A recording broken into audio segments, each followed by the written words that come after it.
Ce jour restera de toute évidence une date importante de l'histoire, déjà longue de notre pays, car il est la certitude de son avenir.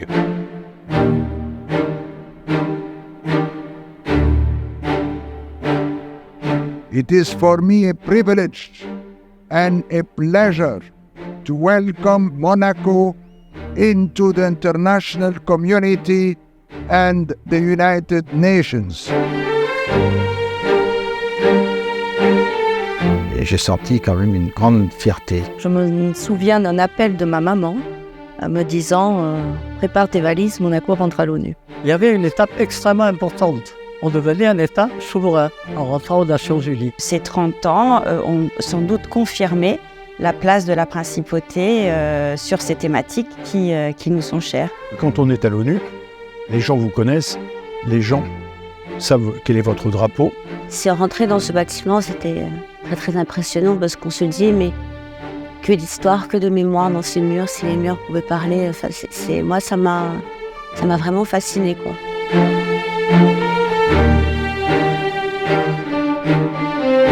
Nous-mêmes et nos enfants ont aujourd'hui, je le crois sincèrement, de nouvelles raisons de croire en notre avenir, si intimement partie de celui de notre chère patrie.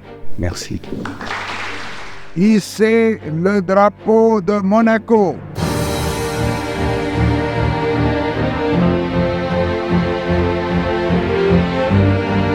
Concerning the application of the Principality of Monaco for admission to membership in the United Nations. There being no objection, it is so decided. C'était vraiment un moment de grande joie, de grande fierté. Et je sentais aussi la fierté des personnes à Monaco, de Monégasque, mais aussi des résidents. Parce que, voilà, c'est ce qu'on est un membre des Nations Unies, c'est vraiment une reconnaissance. May I take it that the General Assembly accepts the recommendation of the Security Council and adopts draft resolution A/47/L61 by acclamation.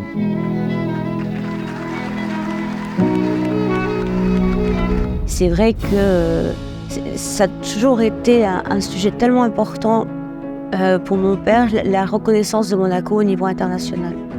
Et il a réussi à rendre la principauté respectée dans le monde. Non seulement on ne doit pas le regretter, mais on doit se dire heureusement que Monaco est rentré dans cette espèce de monde nouveau pour sa stratégie en général, pour sa reconnaissance. Le principauté d'opérette, ça lui hérissait les poils. Et tout ce qu'il a fait, développer l'industrie à Monaco, développer tellement de choses innovantes. L'ONU, ça a toujours été effectivement, sinon un rêve, en tout cas ça a été un objectif pour Monaco. Au départ, c'est-à-dire après la Deuxième Guerre mondiale, plus précisément au milieu des années 50, Monaco a réussi à obtenir le rôle, le statut d'observateur. Pour lui, c'était une grande victoire, mais pas pour lui, pour son pays. Et pour tous les Monégasques qui l'ont suivi et qui, voilà, ça rayonne sur eux, ça rayonne sur nous tous encore aujourd'hui, ce qu'il a fait. Mais j'avais toujours su que cette intégration à l'ONU comme membre à part entière présentait quelques difficultés. La grande réussite de mon père, c'est d'avoir fait accepter la principauté par l'ensemble des nations. Le prince Régnier III, accompagné du prince héréditaire Albert à l'époque, s'était rendu au sommet de la Terre à Rio. On n'était pas membre des Nations Unies, donc on n'était pas nécessairement éligible. Et je crois que là, il s'est rendu compte que la parole de Monaco pouvait avoir sa place et était écoutée. Il a été très bien accueilli, beaucoup de chefs d'État ou de ministres sont venus lui parler. Il avait signé la Convention cadre des Nations Unies sur les changements climatiques et la Convention sur la biodiversité. Et je pense que sa rencontre avec Maurice Strong, qui avait quand même fait le voyage de New York à Monaco pour convaincre le prince Régnier de se rendre à Rio, a vraiment lui a permis de prendre conscience des opportunités qui s'offraient à Monaco. Ça a été le point, je dirais, de départ de la prise de conscience environnementale, de l'engagement environnemental du prince héréditaire que son père avait souhaité qu'il l'accompagne à cette conférence de Rio. Enfin, il s'est rendu compte que ce n'était pas quelque chose de vraiment impossible à envisager de participer, d'être membre des Nations Unies. Voilà, donc c'était vraiment un changement considérable, tout comme ça avait été le cas pour les autres États d'Europe qui, dans l'espace de quelques mois, ont accédé aux Nations Unies, pour dire, voilà, on a une personnalité juridique internationale qu'auparavant on n'avait pas. Il est vrai que quelque temps auparavant, j'avais vu passer une lettre de Roland Dumas. C'était, je crois, sa dernière lettre d'ailleurs. Et donc, c'était une lettre très aimable qu'il écrivait au prince Régnier, au nom du président de la République, qui était François Mitterrand, pour lui dire que Monaco aurait le soutien de la France pour son adhésion. C'était le feu vert. La vision qu'il avait eue de Monaco au début de son règne, c'était un aboutissement pour lui, je pense. D'être reconnu au niveau international, de siéger à l'ONU. Je pense que pour lui, c'était, voilà, j'y suis arrivée.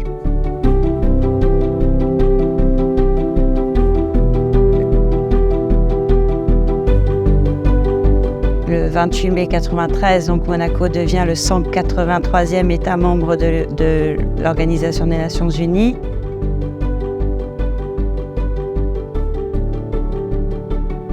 On peut dire que ça a été un des plus grands événements pour la principauté du XXe siècle. Pour un petit État comme le nôtre, on se retrouve au cœur du concert des nations. Je crois que les gens ne le réalisent pas toujours parce que ça paraît presque banal de dire on est à l'ONU. Non. C'était un moment vraiment très très fort et absolument inoubliable. Il y a 30 ans, c'était pas banal et la situation de Monaco n'était pas aussi simple.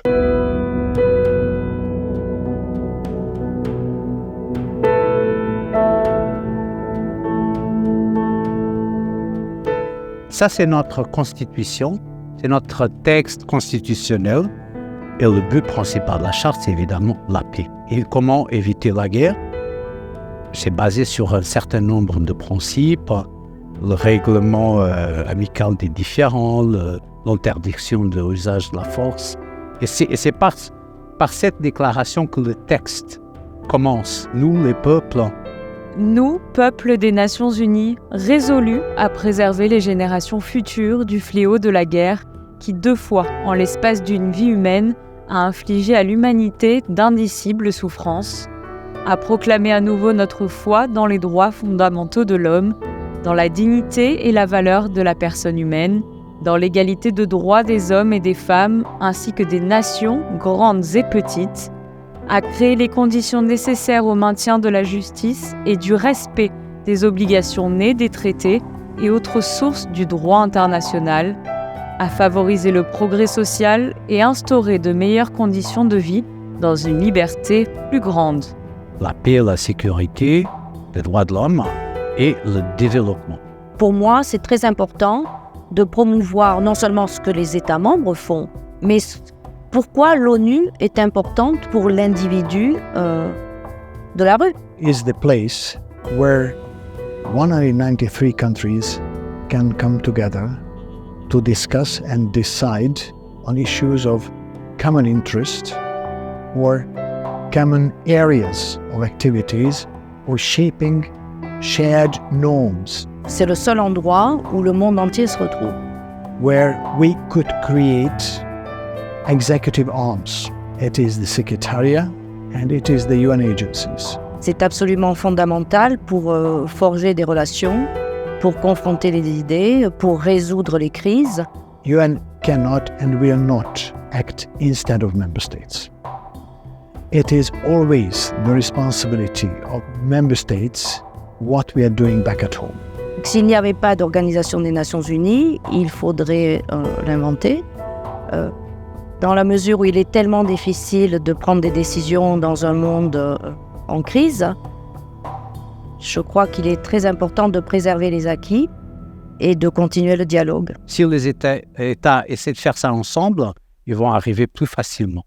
The UN has not been created to take us to the heaven. The UN exists to save us from hell.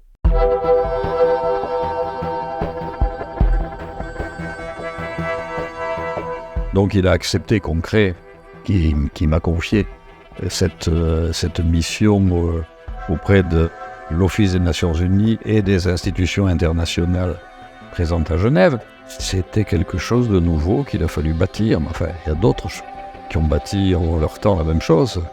Ceux qui se sont occupés, je pense donc à Jacques Boisson, qui s'est occupé de monter la mission à New York, et il est parti de zéro lui aussi. C'est-à-dire, il y a les aspects matériels, il y a les aspects politiques, il y a les aspects aussi, disons, de travail, de mise en place des systèmes, parce qu'on était peu nombreux. Hein. Au début, il y avait Isabelle Picot, et puis après est venue Valérie, mais donc voilà, on était 3. Hein. Il faut bâtir quelque chose où on n'a pas de point de repère. Hein, il faut créer des liens, il faut créer une mission, il faut monter un personnel qui s'intéresse à ça. L'ONU, c'est plusieurs sites. Hein. Il n'y a pas que New York, mais aussi Genève et Vienne pour la principauté. On a une sorte de dicton qui dit que Genève est la cuisine, où tout se prépare, et New York, la salle à manger, où les plats se mangent. En 2005, nous, les États membres, ont décidé de mettre fin aux travaux de la Commission des droits de l'homme et ont créé un Conseil des droits de l'homme en tant qu'organe principal de l'Assemblée générale de l'ONU. L'élection a lieu à New York, mais le Conseil des droits de l'homme se réunit à Genève. Donc on a à la fois un volet très politique, il y a la conférence du désarmement, le Conseil des droits de l'homme. Dans chacune de ces organisations, il y a des sujets extrêmement politiques. Et en même temps, on a ce côté extrêmement concret, que ce soit dans l'humanitaire, mais aussi dans notre vie de tous les jours. Il n'y a qu'un siège des Nations Unies, New York. C'est ici que sont basés quasi tous les organes principaux des Nations Unies, dont le Conseil de sécurité, l'Assemblée générale, le Conseil économique et social. En fait, il n'y a qu'un organe principal situé hors New York, c'est la Cour internationale de justice à La Haye, aux Pays-Bas. Les autres, Genève, Nairobi, Vienne, c'est des bureaux principaux des Nations Unies, mais ne sont pas des sièges conciliants. Mais c'est des centres où il y a beaucoup d'activités Nations Unies, non seulement des Nations Unies, l'organisation originale, mais aussi beaucoup d'agences, par exemple à Genève, il y a beaucoup d'agences onusiennes, mais le siège n'est qu'ici. Le fait qu'on accède à une institution internationale telle que les Nations Unies, c'était un élément fondamental, je crois, y compris et avant tout dans l'esprit de Régnier III, pour accéder à une personnalité juridique plus complète d'État souverain. On n'avait pas une reconnaissance internationale de la souveraineté monégasque. Et je crois qu'il a voulu dire à son peuple que l'État monégasque devenait un véritable État.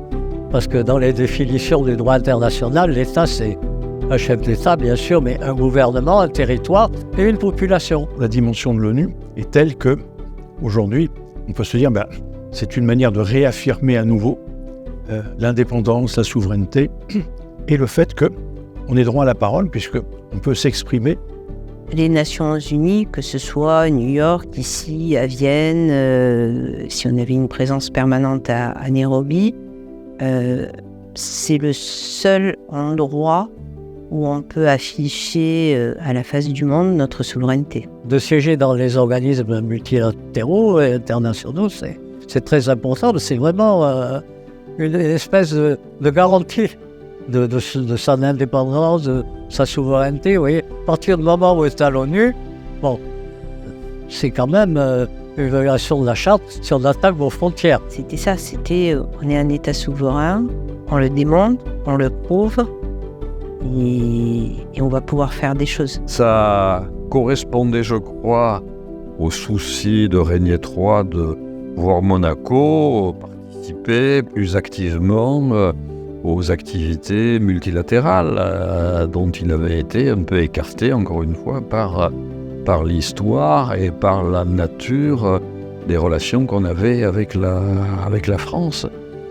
relation venant d'un texte qui à l'époque donc avait pratiquement 80 ans. Effectivement, au début, devoir expliquer que non, la France ne nous représente pas. Nous sommes un État membre avec une voix et ça, c'est de moins en moins fréquent. C'était écrit en toutes lettres en cas de vacances, d'absence de descendants directs. Mais ça l'était quand même, dans la mesure où le chef de gouvernement était choisi, entre guillemets, par le prince, sur une liste qui lui était communiquée par le Quai d'Orsay, dans la mesure où tout un tas de postes étaient des postes dits conventionnés qui ne pouvaient être occupés que par des fonctionnaires français désignés par la France. Nous sommes souverains, nous sommes indépendants, nous avons nos propres positions, nos propres avis et que nous les défendons.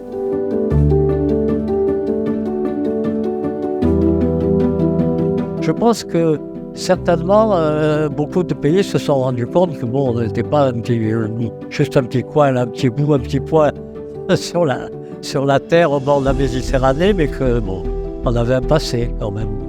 Monaco, of course, is a small country, but Monaco has been playing a great role in international community. Nous sommes là pour promouvoir des valeurs de paix, de souveraineté, d'égalité, de protection des personnes vulnérables. Et ces valeurs-là, on les a toujours mises en avant. Donc les autres États le savent et viennent souvent voir la principauté pour peut-être jouer ce rôle de médiateur ou de facilitateur. Il faut se familiariser avec les Nations Unies. C'est un monde un peu différent. Il faut trouver sa place. C'est ça qui est important. You can very clearly identify those relatively small countries who have much larger influence than their political or economic weight in the world economy. Being a small country does not mean that they don't have bigger ideas.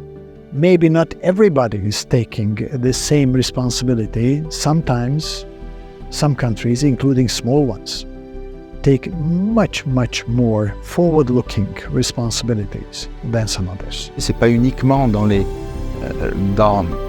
la salle du débat général ou dans les salles de commission que se font les choses, c'est aussi lors de ces repas, c'est aussi lors des rencontres bilatérales, c'est au détour de rencontres fortuites dans les couloirs que quelquefois des solutions naissent ou des problèmes arrivent à être résolus. C'est le contact, c'est cette opportunité d'avoir des contacts au plus haut niveau qui est passionnant. Pour marquer ma volonté que notre participation soit active, j'ai confié la présidence de la délégation de la principauté au prince Albert. Il a immédiatement désigné son fils comme étant son représentant aux Nations Unies. Il est extrêmement populaire, c'est quelqu'un qui aime aller vers l'autre et ça se sent. Donc il était beaucoup plus à l'aise que moi, soyons clairs, lors de cette première session qui était la 48e session de l'Assemblée Générale où il prenait pour la première fois la parole. Monsieur le secrétaire général, Mr. President, Mr. Secretary General, Mesdames et Messieurs les chefs Ladies and gentlemen, heads of state and government, chefs de délégation, heads of delegations, Mesdames et Messieurs ladies les and gentlemen, ministers and vice ministers, ladies and gentlemen. C'est pour moi This un moment exceptionnel. C'est surtout son aisance et puis le plaisir qu'il prend à rencontrer ses homologues, chefs d'État. Il a totalement conscience de la nécessité du dialogue et c'est pour ça que nous n'avons aucune raison de ne pas parler à qui que ce soit. Serene Highness Prince Albert of Monaco, I welcome you all to the United Nations and I look forward with great enthusiasm to meeting you as we start this new year in our work organization. Thank you. D'abord, j'étais extrêmement honoré et ému que mon père m'ait nommé la tête de la délégation et c'est émouvant d'abord peut parler dans cette grande salle, dans ce grand hall de l'Assemblée Générale, c'est toujours très impressionnant, même 30 ans après. Mais d'être à ce repas officiel qui existe toujours, c'est le repas du secrétaire général. Il était très très connu sur le plan olympique, mais aussi sur le plan humanitaire. Et donc, ça paraissait naturel pour le prince Régnier de lui confier cette responsabilité en tant que chef de délégation et aussi en tant que représentant, en quelque sorte, de la principauté dans les réunions internationales. He has a very long-reaching global leadership. He is enjoying wide respect from international community. His contribution as world champion for sustainable development and also peace and security through sports, and particularly his strong attachment and visionary leadership role in preserving this world's ocean environmentally sustainable, that we really appreciate.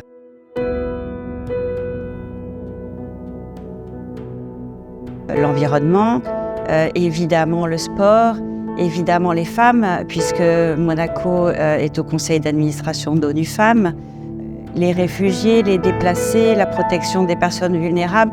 En fait, on se rend compte que toutes les thématiques qui sont mises en avant par l'Organisation des Nations Unies se retrouvent tout à fait dans les actions que la principauté mène à l'international. C'est des thèmes qui d'abord font partie de l'ADN un petit peu de la diplomatie monégasque, mais aussi c'est la santé, c'est l'éducation, c'est la lutte contre les maladies et contre les...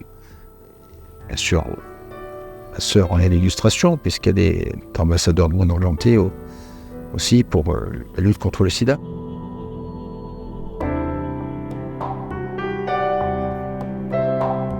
Monsieur le Président, Mesdames et Messieurs, je suis venue ici déclarer ma solidarité avec tous ceux qui luttent contre le sida, maladie qui n'épargne aucun peuple et qui fait planer aujourd'hui encore une menace terrible sur l'ensemble des populations. Mais déjà, quand j'ai été nommée ambassadrice à l'ONU-SIDA par Peter Piot, ça faisait pas longtemps, ça faisait 2 ans que j'avais Fight AIDS. Et donc, quand on m'a dit demandé ça, j'ai dit je dois faire quelque chose qui vaut la peine, qui attire l'attention de l'ONU-SIDA. Donc j'ai continué dans ce sens-là, parce que Peter Piot m'a dit la cause est en mouvement, mais elle a besoin, on a des choses à dire, il faut quelqu'un pour les dire. Nous sommes réunis aujourd'hui pour parler de la fin du sida. Est-ce une perspective à portée de main ? Réussirons-nous sans vaccin à la force de notre seule volonté ? Je veux le croire, oui, au regard de tout ce que nous avons réalisé en quelques décennies. L'ONU-SIDA a du courage et continue à pousser, à essayer de mobiliser, et donc je suis toujours ambassadrice. Je crois que je suis la seule qui est restée aussi longtemps, et c'est gratifiant, ça veut dire que je fais quelque chose qui va dans le bon sens pour eux. Mais il est également temps de se mobiliser de nouveau pour trouver des solutions qui permettront de dire aux générations futures qu'au début du XXIe siècle, l'humanité a éradiqué en quelques décennies et sans vaccin une maladie meurtrière. Bien sûr, la paix par le sport, ça, c'est par mon engagement olympique, c'était tout naturel, comme Monaco aussi appuie ces différentes demandes de trêve olympique. Cette initiative s'inscrit parfaitement dans la volonté manifestée depuis près de 2 ans par le Comité international olympique et son président, son Excellence M. Juan Antonio Samaranch, de renforcer la collaboration entre l'Organisation des Nations Unies et le mouvement olympique mondial.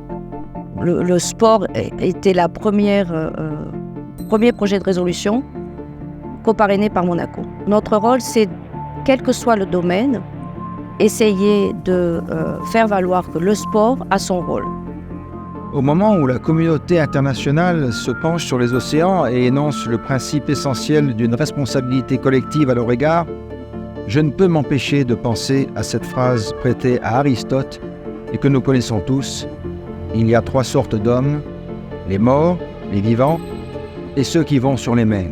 Monaco a en 30 ans acquis une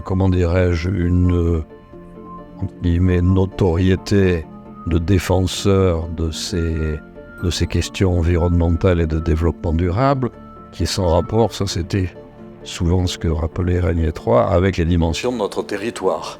Le prince a fait cette expédition en Arctique, sur les traces de son trisaïeul, et à son retour, puisqu'il avait pu voir de ses propres yeux la fonte des glaciers et de la banquise, il nous a chargé d'obtenir des délégations la mention du danger de l'effet du changement climatique sur la banquise arctique. Je me suis personnellement engagé à développer des solutions innovantes et éthiques dans les domaines de la biodiversité, des changements climatiques et de la gestion durable de l'eau. Donc, nous avons négocié 2 paragraphes qui figurent toujours dans cette résolution que les États membres adoptent chaque année. Et ça, c'est vraiment à la suite de l'expédition du prince en Arctique. Oui, c'est un bel exemple de thème sur lequel nous avons véritablement une plus-value. Et le prince a une voix qui porte notamment dans cette enceinte. Sports, environment, and oceans are vast issues, as vast as oceans are vast. There's a group of countries who is taking the lead. And yes, after so many years being in the UN, Monaco belongs to one of those countries who create groups of influencing the course of events. Je crois que dans des domaines qui sont des domaines d'avenir, eh bien, nous avons aussi peu marqué l'histoire de l'ONU. Plus que jamais, nous devons nous mobiliser pour mener à bien les travaux préparatoires de Rio + 20.